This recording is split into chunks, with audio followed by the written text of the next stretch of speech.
Hey friends and family, it's Matt Farnham here with this week's housing market update. Two big things to discuss. Number one, are interest rates getting ready to get better? And number two, President Biden was just in Las Vegas and made an announcement of a proposed rent cap or rent control, some might say, that would have a 5% cap on rent. So let's talk about those two things. First of all, the rates. So we have seen some very favorable data for those that are hoping for interest rates to improve. Inflation has continued to slow down and the unemployment rate has risen. So that's not necessarily great news, of course, but for lower rates to come, it is definitely good news when it comes to that. So many investors expect 1 to 3 rate decreases between now and the end of the year. Of course, that remains to be seen what will actually happen and when, but the optimism is that we'll see improved interest rate environment because of the economic data that has been coming out more recently. So stay tuned for that.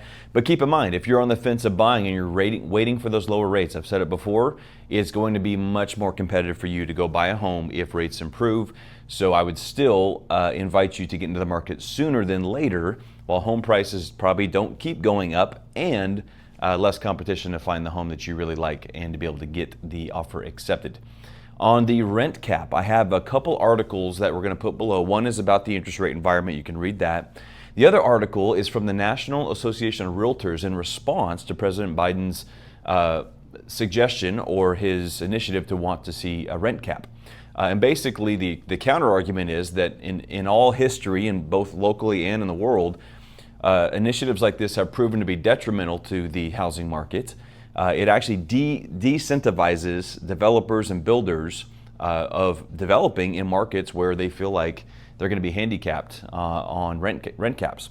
So what we really need to do, and what they say in the article is, and I'm of the belief, that we need to see incentives from our government for local municipalities and building codes to have tax incentives for builders and developers to build lower income housing. More affordable housing is what we need. We have a supply issue.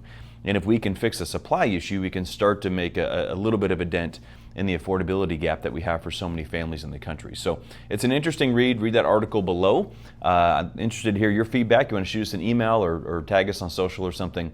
Anyways, hope everybody has an incredible week. Thanks so much, and we'll talk to you soon.